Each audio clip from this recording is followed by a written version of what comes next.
داتا صاحب رحمۃ اللہ علیہ کے وصال کو تقریباً 1000 سال ہونے کو، کچھ باتیں ایسی ہیں جنہیں تھوڑا سا غور کے ساتھ ٹھنڈے ذہن کے ساتھ سمجھا کریں۔ اسلام کی تاریخ 1400 سال کی ہے اور 1000 سال پہلے کے داتا صاحب بزرگ ہیں۔ داتا صاحب فرماتے ہیں میں اس زمانے میں مرید ہوا، مجھے اجازت ہوئی، میں نے اپنے مرشد کی خدمت کری، پھر مجھے حکم ہوا، اپنے قلم سے لکھتے ہیں، پھر میں لاہور آیا۔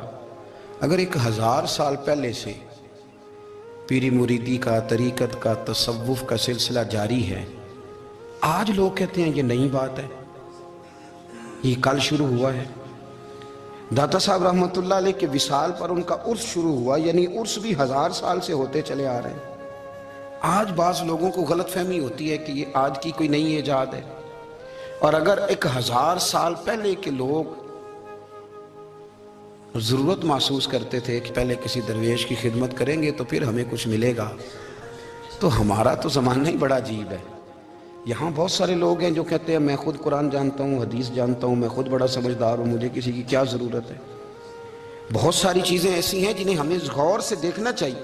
1000 سال پہلے داتا صاحب، اور پھر داتا صاحب کہتے ہیں میرا کسی عام گھرانے سے تعلق نہیں، میں مدینے والے محبوب کی اولاد ہوں، سید ہیں۔ اس کے باوجود ایک جگہ پہ گئے ہیں، تربیت لی ہے، پھر وہ لاہور تشریف لائے ہیں، اور داتا صاحب فرماتے ہیں کہ میں ہندوستان کے اس ایریے میں آ کے بیٹھا ہوں جہاں زندگی کی سہولیات بھی پوری میسر نہیں ہیں مجھے۔ لاہور 1000 سال پہلے آپ اگر اس کا نقشہ دیکھیں تو کیا نظر آئے گا آپ کو؟ جن لوگوں نے ابھی 40 سال 35 سال پہلے لاہور کو دیکھا ہے وہ بھی جانتے ہیں اس کی کیفیات کیا تھی۔ تو 1000 سال پہلے کا لاہور جہاں داتا صاحب تشریف لائے، داتا گنج بخش علی حجویری نے وہاں بیٹھ کر قرآن و سنت کی تشریحات کی، داتا صاحب نے مسجد بنائی۔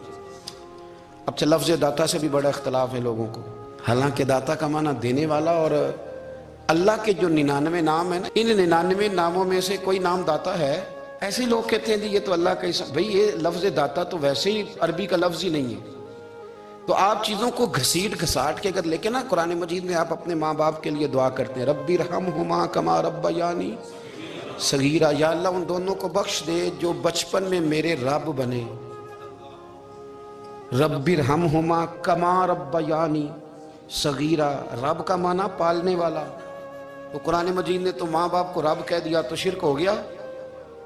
وہاں اللہ رب اور معنوں میں ہے، ماں باپ رب اور معنوں میں ہے، یہاں معنی پالنے والے کا ہے۔ ماں باپ اولاد کو پالتے ہیں نا، اصل پالنے والا کون ہے؟ اللہ۔ تو اب کسی نے کہا کہ ابا آپ نے مجھے پالا ہے، تو کافر ہوا کہ مسلمان ہوا؟ چھوٹی چھوٹی باتوں میں لوگ تقسیم کرتے ہیں اہل اسلام کی، یہ درست نہیں۔